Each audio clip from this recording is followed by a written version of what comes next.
Hey everybody, and welcome back to another video with Brooklyn.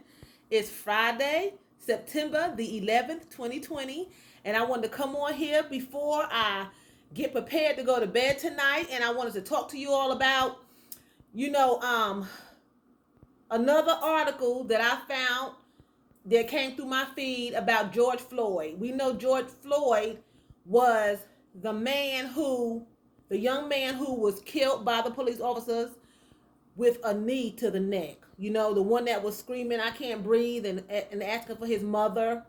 Him, George Floyd, okay? So this man is dead and he still is like, he just can't rest. You know what I'm saying? And I just want to come on here and just read an article that I found. And it's written by someone named Annie Branigin. That's it. Annie Branigin. Okay, and it was yesterday at 8 p.m. Okay, so these are not my words, but I'm going to read what she says here. Okay, so it says George Floyd's medical data breached multiple times by a number of employees, family says. Okay, so it says here it wasn't enough for Minneapolis police officers to kneel on George Floyd's neck. In the months since, Floyd's character has been attacked by politicians, pundits, and others invested in protecting police. While some of this behavior is sadly expected, the violations against Floyd and his family appear to go even further than anticipated. In a stunning revelation, courtesy of Floyd's family lawyer, workers at the hospital where Floyd was treated on the night he died violated his privacy by improperly accessing his medical records. The Hennepin County Medical Center confirmed the 46-year-old's medical data was breached multiple times since his death, reports CBS News. Floyd was taken to the hospital after his fatal encounter with former Minneapolis cop Derek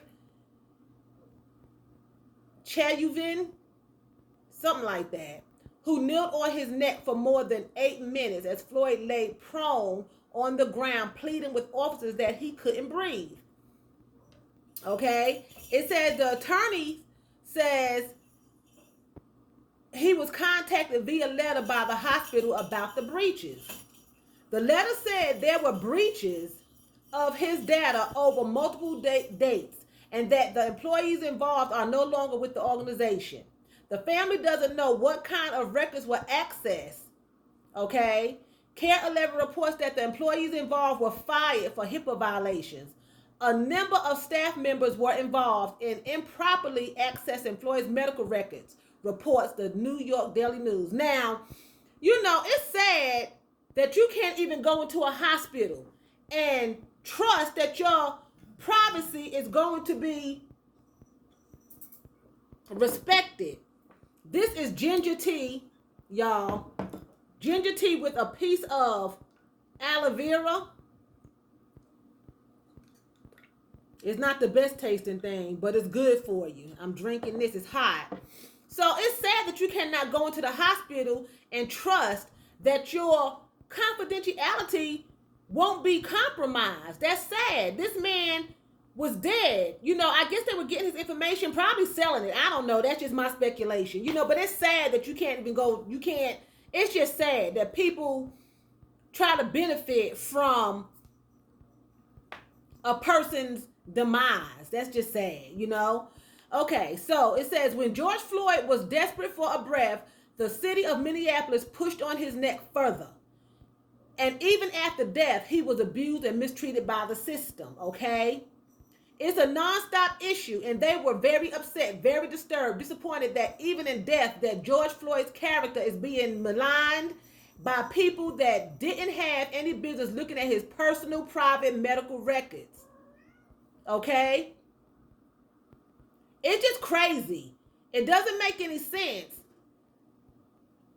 that you can't even go into a hospital and trust that you are going to be treated fairly in life and in death. Excuse me, we have a rude little girl walking around. It's just ridiculous. That's why I don't trust doctors. I don't trust hospitals and hospital staff. I have been sitting in waiting rooms and I have heard doctors talking out in the lobby about a patient's personal business. And then when they look over and see you sitting there, then they try to turn and whisper. You know? And it's sad that this man is dead. He's gone, and people are trying to benefit from his death because evidently they had nothing to do with it. You know, they didn't care about this man's well-being. They don't care about his family. They don't care about, you know, letting him just rest in peace. You know, they still are just messing and being disrespectful. They say they're still investigating the situation, but it's just plain outright disrespectful. You know, it's pretty warm in here. I'm under these lights, and it just doesn't. I can't imagine how his mother, his mother's deceased, but his family feels, his brothers and his sisters. You know, I can't imagine how that feels. I don't even want to go to the dentist and people know how many cavities I have in my mouth, let alone, you know, people trying to find out intimate stuff like that when in your death. You know, exactly what was said and what was found by the doctors. And I just personally feel like they were trying to probably get compensation for it. You know how back in the day you could sell stuff to the tabloids and get $5,000, $10,000, $20,000. I personally believe that that's what they were trying to do. Because what other reason would anybody have to go into your personal medical files? For what? For what? You know, and I'm glad that they caught them. I'm glad that they put a stop to it because that's a criminal act. And they shouldn't only be fired, they should be prosecuted. Because that's a criminal act. You're stealing personal information to sell. I'm pretty sure they didn't say that, but what other reason? Y'all tell me what y'all think in the comment section. What other reason would somebody have to take somebody's personal information? And it's not one employee, it was several employees. Several. So I would think that it's more than 3. So they were going to benefit from it some way, shape, or form. They were going to benefit from this. And it's sad. It's really sad that you can't even trust the hospital. It doesn't make any sense, you know? This is some strong stuff. Woo, Jesus, I'm telling you. It is strong. It is not the best tasting, but it's healthy. So, and I said that before. But, you know, y'all just let me know what y'all opinions are. You know, I mean, just like with Jacob Blake, he wasn't killed, but he was shot 7 times. I did some videos on that. And, you know, I've had several people to tell me that I should do my research. He raped a 14-year-old girl, you know, and he should be prosecuted for that and blah, blah, blah. You know, I did my research, and I can't find it anywhere that he raped the 14-year-old girl, you know. And if he did not, if it's not in his records, it's public record. For the FYI, it's public record. It's nowhere in his files, in his public record, that he raped a minor. And I'm not going to say he did. And that's not personal information. It's public record. But it's the same thing as just exploiting somebody. You know, they're exploiting George Floyd. And to tell someone, the world, that Jacob Blake raped a 14-year-old girl, that's exploiting him. That's exploiting him.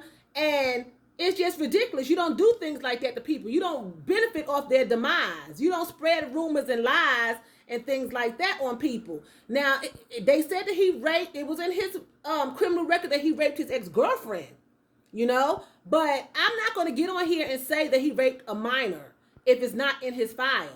It's public record and it's not there. I did my research and it's not there. No one can find it. Other people have looked for it too in the news and nobody has found it. Okay? And that's exploitation. You know, that's just exploitation. You taking advantage of a situation and manipulating it to suit yourself. That's exploitation. You know, and that's what they were going to do with George Floyd's information. They were going to exploit him in his death. So he was abused while he was alive, and he's being abused in his death, and it's just wrong. And it doesn't, I'm not even going in because it's black men. If it happens to anyone, it's wrong. You should not do that, you know? And I've been called all kind of names. I've been called a mammy. I've been called a stupid ass, a dumb ass. I've been called an idiot. I sound stupid. I'm reporting fake news. I need to do my research. And at the end of the day, this cat is so rude. At the end of the day, I've done my research. I'm not up here just reporting, just talking. You know, I'm doing my research. I'm reading, I'm looking, I'm searching because I want to give the correct information. And these are not my words. I'm reading it and I'm giving credit to the person who wrote it. That's why I mentioned her name. Okay, because I'm giving credit to her. And I feel like she did her research. She found out information evidently for her to write an article. You know, and if this is going on allegedly, if someone has breached his confidentiality, it's a criminal act, is wrong. And I think that they should be sued. I think the hospital should be sued because they should have took better care of personal information. So if his information was easily breached, what about other people's that's there at that hospital? What about their confidentiality? Who else have been breached? You know? And as far as Jacob Blake goes, if he did rape a 14-year-old girl, he should get life in prison. That's my opinion. But that still doesn't warrant him getting shot in the back 7 times. It just doesn't. Unless he was being aggressive and he was a threat to society, the officers are supposed to protect and serve, not just the innocent bystanders, but they are supposed to protect the person that they are trying to arrest as well and serve them. Treat them with dignity. You are innocent until proven guilty, you know, and you should be able to be taken into custody alive and breathing, not dead or crippled. Not dead or crippled. You know? And this is not, I'm not taking sides. I'm saying I'm taking what's right. What's right. What's right. It's not right to try to get benefits off of someone else's suffering. It's just not right. You know? And that's exactly what's going on with this George Floyd case. Anytime you are trying to get information for somebody at the hospital, you're going to share it. And I know this is my speculation. It's not in the article. 9 times out of 10, if you're going to steal information from the hospital, you're using it to benefit yourself. It was several people. Several people. So some money had to be involved somewhere. Had to be. And the further investigation that they do, that's going to come out. What would you need the information for? Just to take it home and make a scrapbook? Or I'm going to go steal George Floyd's information and just make me a scrapbook because I just love George Floyd. No. They were going to benefit off of it. The Esquire, the Inquirer, they were going to benefit off of George Floyd. There's no doubt in my mind that they were going to benefit off of George Floyd's death. And that's why they needed the information. They needed his records to show exactly what happened, where the wound was, whatever happened. They needed that information. Several people from the hospital, employees. So rightly so, they were fired. Rightly so, his family should be upset. Rightly so, they should be sued. Rightly so. Bitter. You know, but anyway, so I want to come on here and share that news with you all to let you know that George Floyd is still not really, he's resting in peace, but his family is not resting. This is a form of harassment. It's a form of bullying. Because if they had got away with that information and the family didn't know about it, just imagine how they really would have felt if that would have popped up on television in a Lifetime movie or a book or the Inquirer. You know what I'm saying? Just imagine how humiliating that is. to drag somebody through the mud even after death. No matter what a person does, it doesn't give anybody the right to bully them and harass them and just leave it alone. If they live and they need to go to jail, go to jail. But it doesn't give anybody the right to just mistreat people. That's just my opinion. Some people don't agree with me. They think you should be flogged and whooped with a cat of nine tails and throw tar on and feathered with chicken feathers and hung upside down and castrated and all kinds of stuff. I think you should be punished for your consequences if they are wrong. And that should be up to the law, and it should be done correctly, the appropriate way. Not just taking it into your own hands because you think that when he raped somebody, I'm gonna do this to him because he's just a rapist. That wasn't the cop's position. They had no right. If that was the reason, he had no right to make that judgment. Because from what I was seeing in the video, he did go into the vehicle. They let him get into the vehicle. The cop pulled him back and shot him. But I'm not going to go back there. I already did my videos. You want to hear my discussion and my thoughts on it, go back and check out my playlist, and it's there. So anyway, with that being said, I'm going to say vielen Dank. That's thank you very much in German. So vielen Dank for watching me. And choose, that's bye in German. You all have a fantastic Friday evening.